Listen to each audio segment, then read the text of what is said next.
네, 고양신문 뉴스체크 유경종 기자입니다.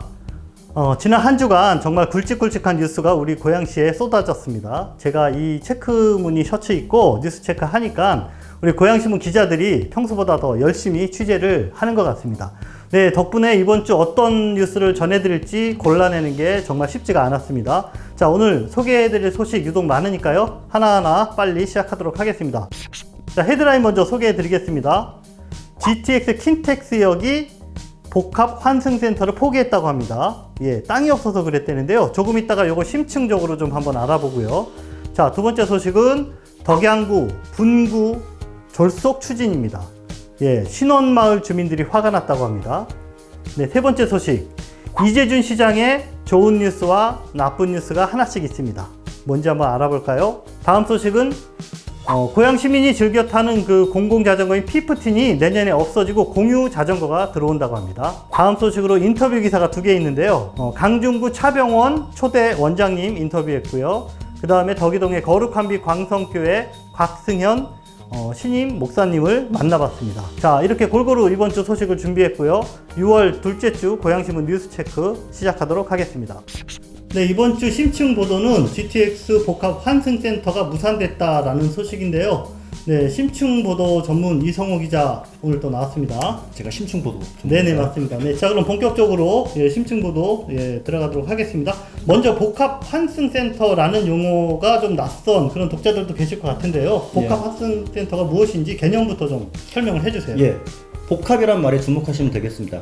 일반적인 환승이 아니고 복합 환승센터라는 말은 호텔, 또 쇼핑몰, 또 기업이 입주할 수 있는 업무시설, 이 세 가지를 한꺼번에 포함하는 환승시설이다, 이렇게 보시면 되겠습니다. 그렇다면 이게 포기했다 그러면 상당히 섭섭한 이야기인데 이거 어떻게 확인하신 거고, 그리고 결정적으로 포기한 이유가 무엇인지 핵심을 좀 설명을 해주십시오. 이 복합환승센터는 한 3, 4년 전부터 고양시가 준비해 왔던 사업인데, 그 킨텍스 지원부지가 아파트로 팔려나가고 현대자동차 부지로 팔려나가고 하면서 부지가 사실상 없게 됐어요. 역사를 만들 주변 땅에 팔려나간 것이죠. 네. 그렇게 되면서 이게 쉽지 않겠는데 라는 생각을 계속 해왔어요. 네네. 예, 그런데 이번에 제가 계속 추궁을 하니까 결국은 이제 담당 공무원이 사업이 포기됐다는 것을 말할 수밖에 없었죠. 아, 그러니까 그동안에도 우려했던 바를 이번에 이제 확인했다라는 그런 의미가 좀 있겠네요. 담당 공무원이 언론에 공식적으로 이렇게 사업이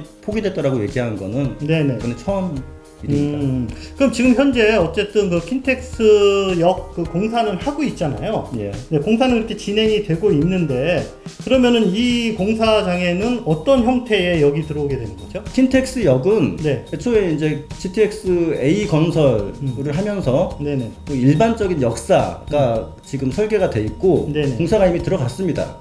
일반적인 그 킨텍스 역사가 이제 설계되는 것인데 그 주변에 그 역하고 환승시설하고 유기적으로 보도 동선을 유기적으로 만들 수 있는 환승센터가 필요한데 그것이 아직까지는 진행되지 않고 있는 것이죠. 네, 정말 안타깝게 된 소식인데요. 이 미래를 보지 않고 급하게 그 지원 부지를 매각하는 바람에 결과적으로 이런 일이 발생했다라고 볼 수밖에 없겠는데, 그렇다면은 그 환승시설, 그거는 어떻게 잘 준비가 되고 있는 건가요? 복합이라는 말은 빠지게 되고요, 아쉽게. 일단 빼자고 치고. 환승시설만 고양시가 이제 추진하고 있습니다. 환승시설이라는 것은 뭐냐면은 버스 환승시설, 버스 정류장을 생각하시면 되겠습니다. 버스 정류장 플러스 일반적인 자가용 승용차 주차장, 이 두 가지 시설만을 지금 추진하고 있는데 그럼 어디까지 추진됐느냐 이걸 좀 확인해 봤더니 이것마저도 아직 지금 구체적으로 나온 게 없어요. 지상으로 할지 지하로 할지도 아직 안 정해졌더라고요. 아, 그러니까 GTX역을 이용하는데 대중교통의 환승에 대한 게 아직까지도 뭔가 구체적인 계획이 없다, 그런 상황이네요. 이 역시 이제 땅이 아직까지 명확하게 해결이 부지가 없기 때문에. 맞습니다. 네, 복합 환승센터가 불가능하다면 적어도 그에 대한 어떤 대안이 좀 있어야 되지 않을까. 혹시 씨가 이야기한 거 있나요? 그래서 나온 말이 이제 도심 공항 터미널이랑 면세점을 추진한다. 네네, 얼마 전부터 그런 얘기 나왔었죠. 얼마 전이라고 하긴 좀 먼 과거죠. 거의 1년 전에 작년 4월하고 9월 달에 이런 얘기를 처음 했습니다. 고양시가 갑자기. 약간 갑작스러운 사업 추진이라서 이게 뭐지? 그때 저는 그렇게 생각하고 있었는데 이게 지금 와서 돌이켜보면은 이미 그때 복합 환승센터를 포기하고 그 대안으로 이 사업을 준비했던 게 아닌가 네. 그런 생각을 하게 되네. 그러면은 그 지금 말씀하신 도심공항터미널 면세점 혹시 어떤 위치에 들어설지에 대해서는 그것도 아직 지금 구체화된 게 없습니다. 지금 이 사업이 지금 고양시 주무관 한 명에게 공식 업무로 홈페이지에 고양시청 홈페이지에 나와 있거든요. 네네네. 그 주무관하고 그 통화를 해봤는데 지금 아직까지 구체화된 것은 없다. 기다려 달라. 이렇게 얘기를 하고 있네요. 네. 자, 요 뉴스와 연관해서 또 그 근원을 저희가 좀 고민해봐야 될 그럴 뉴스가 또 지난주에 터졌는데요. 네, 킨텍스 지원 부지를 헐값에 매각했다 이런 이야기들 많이 있었습니다. 그런데 이게 1,000억 원 넘게 이렇게 싸게 팔렸다라는 구체적인 액수까지 제시가 됐어요. 예. 이거 어떤 소식인지 좀 말씀해 주세요. 네, 고양시 자체 감사가 있었습니다. 네네. 그 감사 결과에서 발표된 내용인데 고양시가 킨텍스 지원 부지 땅을 1,000억 원 이상 싸게 넘겼다. 예, 손해보고 팔았다. 그런 얘기입니다. 그러니까 급하게 팔면서 이거 제가 못 받았다 그 얘기 그렇게 해석해도 될까요? 예, 이게 작년 2월 고양시 의회에서 제기된 문제제기입니다. 네네. 당시 김서연 시의원이 네. 그 당시에 이미 그런 식으로 얘기를 했어요. 그때 1,000억 원 가까이 손해보고 판 게 아니냐라고 문제제기를 했었고 그 문제제기에 의해서 고양시가 자체 감사에 들어갔던 것이죠. 바로 직후에. 그리고 그 감사 결과가 이번에 발표됐습니다. 네, 사진에 보시는 네, 이 김서연 의원인데요. 네, 이래저래 그 고양시 의회에 논란을 좀 이끌고 가는 네, 그런 화제의 시의원이라고 할 수 있겠습니다. 검사 결과 좀 자세히 말씀해 주시면 뭐 어떤 부지 어떻고 뭐 그런 이야기 나온 게 있다고요? 킨텍스 지원 부지에서 가장 먼저 매각돼서 분양된 게 하나 꿈의 그린이에요. 현대백화점 뒤쪽. 그 부지만 봤을 때 손실액이 900억 정도 된다. 아, 그거 하나만 놓고 봐도. 예, 그게 부지가 굉장히 크거든요. 네네네. 예, 그 부지가 사실 또 킨텍스 여기랑 맞닿아 있는 부지기도 합니다. 네네. 예, 그게 아파트로 팔리면서 복합 환승센터가 이제 어려워진 거라고 볼 수도 있어요. 그러니까요. 지금 말씀드린 그것만 해도 900억이고 나머지 이제 이마트 트레이더스 옆에 오피스텔 부지가 있는데 오피스텔이 거기 이제 현대하고 포스코에 팔렸어요. 네. 그래서 오피스텔이 지어졌는데 거기가 손실액이 최대 116억 원 정도 된다. 예, 합치면은 1,000억 원이 넘는 것이죠. 900억이랑. 네네. 자, 근데 이게 그 금액을 과거의 금액을 이렇게 산정한다라는 게 사실은 쉬운 문제가 아니거든요. 그렇습니다. 네, 그런데 이게 과연 신빙성이 있는 수치인지, 자, 그거에 대해서는 그 감사 어떤 입장인가요? 이런 수치가 나온 것이 어떻게 나왔는지 이제 신빙성이 중요한데 고양시 자체 감사 공무원들이 이거 금액을 산정했을까? 그건 아니더라고요. 네, 그렇게.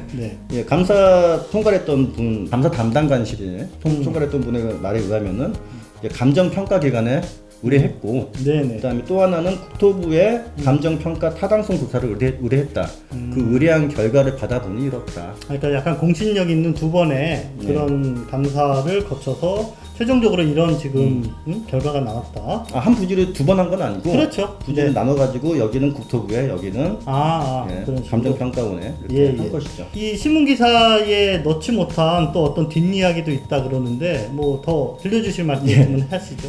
근데 이번 감사 결과가 이 앞으로 어떻게 파장을 일으킬지 거기에 주목해봐야 되는데. 자, 이렇게 1,000억이 손실이 났다. 그러면 과연 이 책임을 뭐 어떻게 물어야 돼? 이게 당연한 질문이겠죠. 이번에 감사 결과를 굳이 이제 시의회에서 시정질의 시간에 공식적으로 발표한 이유가 뭘까? 이것은 누구에게는 책임을 물으려는 결국 그런 건 아니겠느냐? 이제 이런 건데. 근데 여기에 부담스러운 게 있어요. 이제 이게 최성 전 시장 때 일 아니겠습니까? 민주당입니다. 네, 같은. 예, 근데 지금 현 시장도 이재준 시장도 민주당이고요. 그다음에 지금 시의회에 다수를 차지하고 있는 당도 민주당이고 이 문제를 제기한 사람도 김서연 의원 민주당이에요. 민주당 내부 총질 아닌가? 그러니까 이선 의원, 삼선 의원들 다 있는데 그대로. 예. 그래서 이 문제를 누가 법적으로 고발할 것인지를 두고 약간의 신경전이 있는 것 같긴 해요. 서로 이제 미루는 거죠.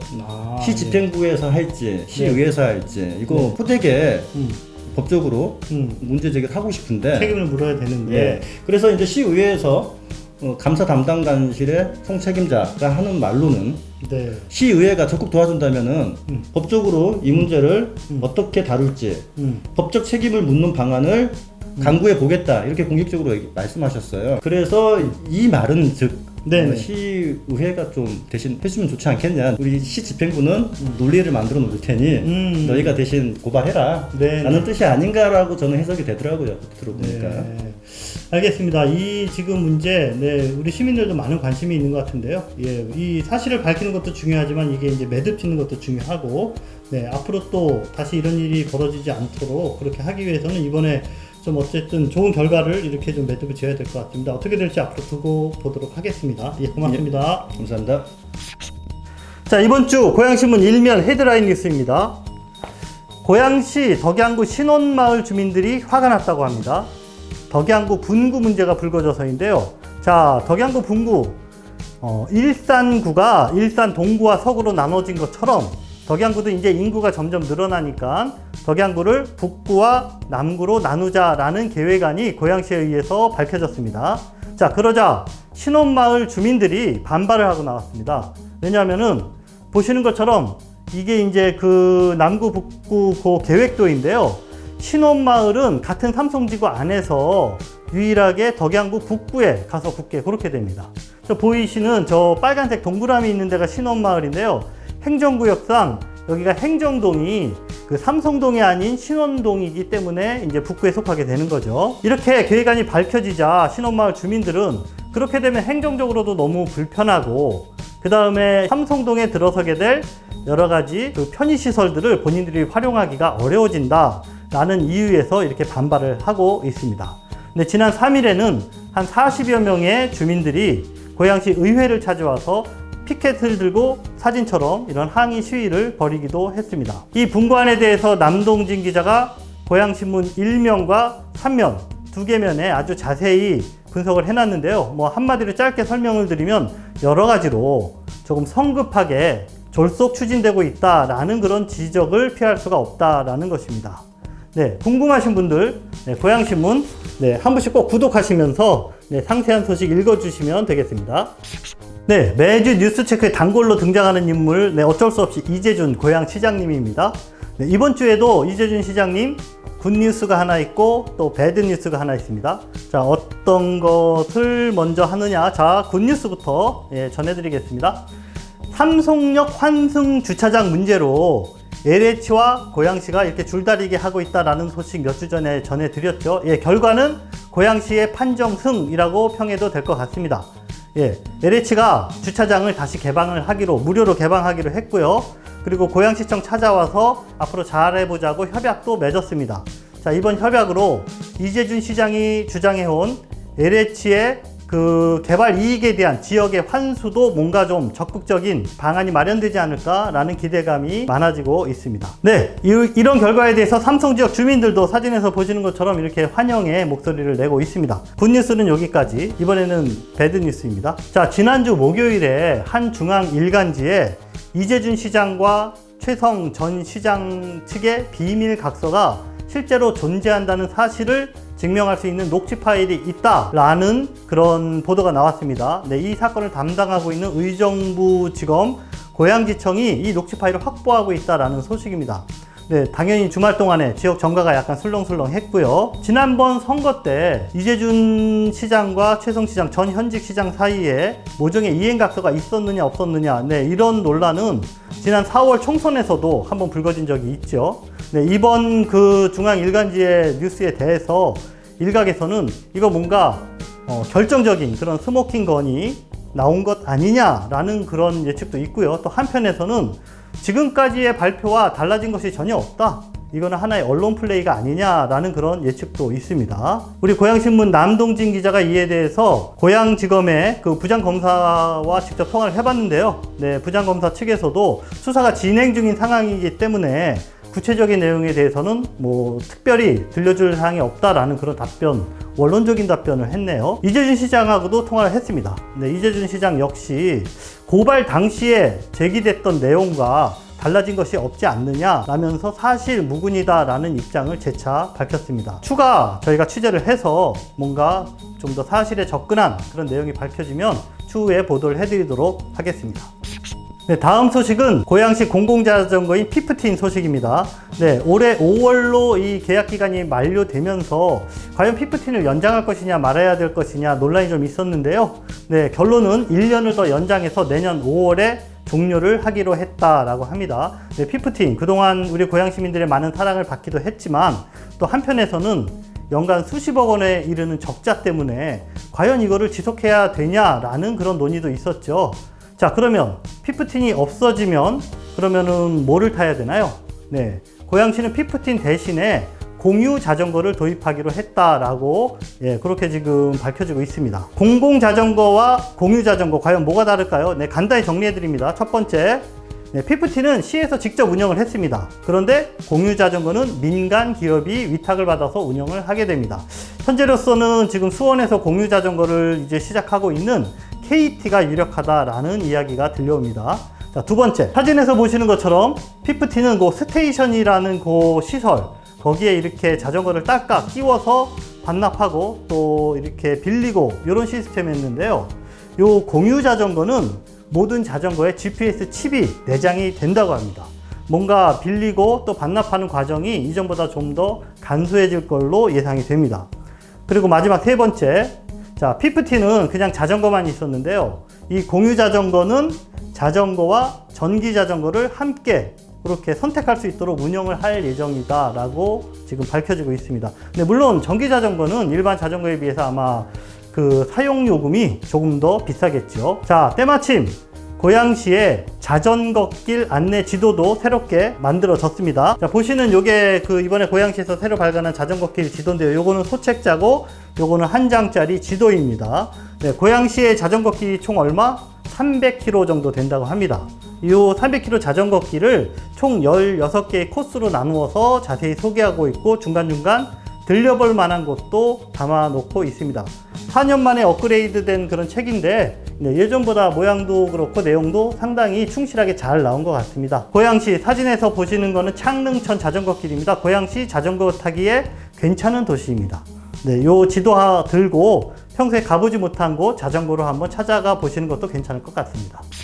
네, 신문에서 중요한 꼭지 중에 하나가 새로운 인물을 소개하는 건데요. 네, 이번 주에 관심이 갈 만한 그 새 인물 두 사람의 인터뷰가 고양신문에 실렸습니다. 자, 첫 번째, 자, 마두동 뉴코아 사거리에 새로 이렇게 들어선 일산 차병원의 강중구 초대 원장님 인터뷰를 했습니다.